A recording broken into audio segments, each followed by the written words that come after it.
YouTube. Robert here. I am heading home from work. A couple things I wanted to talk to you guys about is I live here in Kansas City. Work in the Kansas part of Kansas City, and then I live in the Missouri side of Kansas City. Well, tonight, March 6th, we were hit with tornadoes and straight line winds and all of that kind of stuff. Hail, heavy rain, winds in some places were in excess of 70 miles per hour. Where the houses that I work at, there were news reports that there were 70-mile-hour winds at one point. Luckily, I wasn't there, and the residents weren't there during that.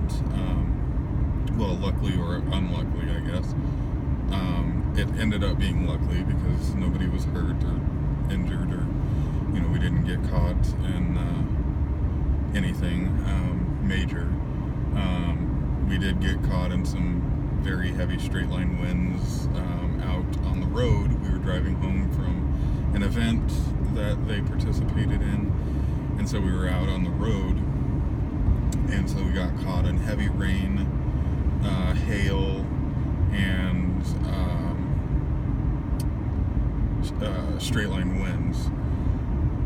So the thing I wanted to talk about is, if you're ever in an instance or a situation where you need to pull off the side of the road, please don't huddle under the overpasses or underpasses, whatever you want to call them. Please don't huddle under those. At one point, I was on the highway, and this is when the storm kind of died down a little bit. The rain wasn't as heavy. We didn't have hail at that point.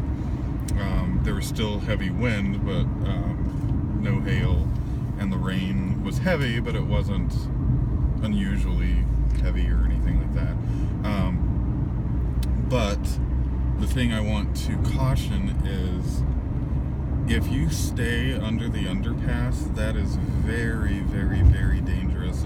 If the situation changes and it turns into a tornado, or it's a super high gust of wind, it can create a vacuum effect and literally suck you out from under that overpass.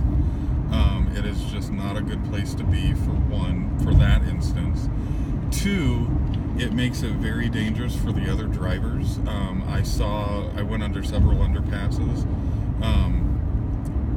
that had lanes that were dedicated to exiting and entering onto another highway, and people were huddling right there under the underpass, making it very difficult for people that needed to take that exit / entrance onto the other highway.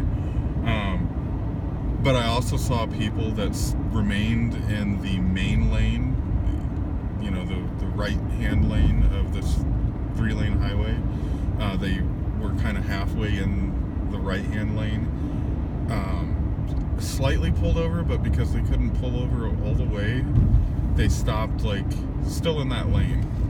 And that's very dangerous for a couple of reasons. One, you're taking up part of a main lane, a lane that is meant to be traveled on the highway. Two, if somebody can't see you because, let's say, circumstances were, blinding rain and whatever, it makes it hard for us to see as drivers. And even though you've got your lights on, you've got your hazards on, all of that kind of stuff,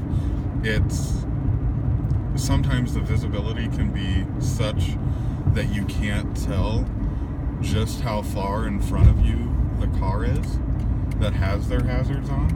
And it also makes it very difficult to tell if the car is moving or not. So if you stop under the underpass and you also haven't fully gotten over, or even if you had, at that point with the heavy rain, visibility was so-so. It wasn't the greatest. The hardest part was telling where the lanes were at certain points. So it could have been a very dangerous thing and could have caused accidents and caused people to get hurt or even killed.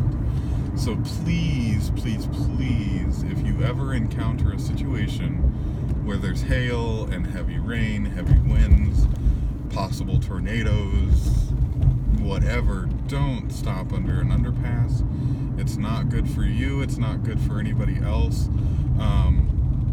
In fact, I mean, the best place that people, the experts say that you should go in the event of a tornado, if you were stuck in your car, is a ditch. So find somewhere where you can pull off the road safely and go into the ditch. Now, I know people are going to be thinking, well, why would we want to do that? If it's been raining, of course the ditch is going to be full of water, blah, blah, blah, blah, blah.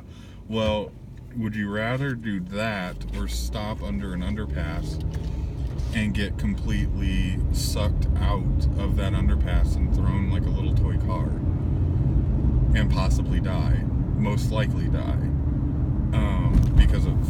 as a result of that?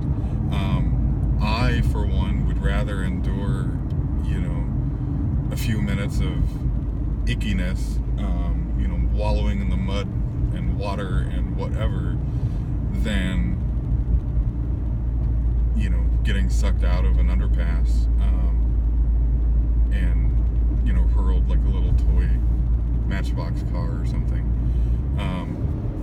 So that's my 2 cents on that subject.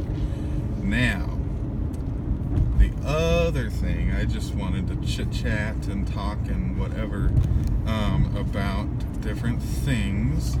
I am working on several projects, crochet projects, and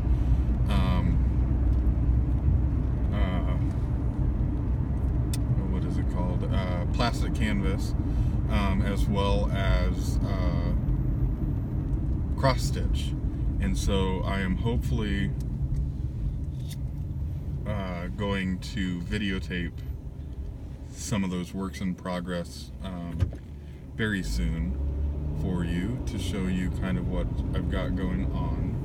I have an Etsy store. I'm going to start linking that down below to my Etsy store, where I sell a lot of the handmade items that I create. I have several of them that are made to order. In fact, I think all of them that I have listed right now are made to order. So if you check that site out, you see something that you like, you can order it. The other thing is, if you see something that I make that you like, but you don't like the color choices that I have offered it in, just message me either on here, on Google Plus, or through Etsy, asking me to do a specific color. Now, if you want me to do a specific color, you'll have to tell me, if you have a specific yarn in mind or a specific color name in mind.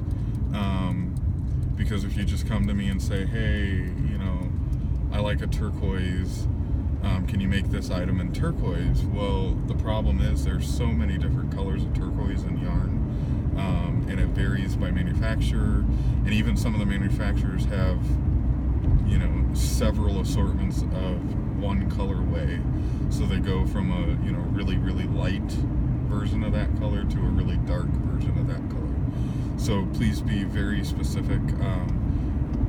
What would be helpful to me is if you know the name of the yarn, like the yarn brand, and then if you know the yarn brand's name for that color.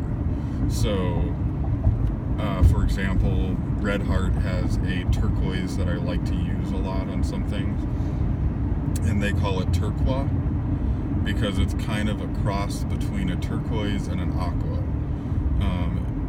And it's a very pretty color, and like I said, it's kind of in between those two, so they call it turquoise. So if you know that kind of information, that's very helpful to me in tracking down that yarn so I can make your products. But like I said, I'll link that down below if you could visit, like the page, like some of the items, purchase some of the items, recommend that your friends go and check it out. I'm also going to link all of my social medias down below that I have set up currently. So I've got Google Plus, Twitter, and then of course the store, and then I have YouTube. But anyway, that's about it. Work was okay. Aside from the storm scare, it was okay. It wasn't too bad. We ended up eating at Pizza Street for one of their events that they do. We had a little dinner out, so that was fun. But anyway, I guess that is it. Please like, rate, comment, subscribe. I am trying to do at least 2 videos a week, if not more. Also, give me suggestions of what you would like to see from me, as well as ask me questions. Ask me questions in the comments below, as well as on Twitter. You can ask me questions, and on Google Plus, I will be pulling my questions from all 3 medias.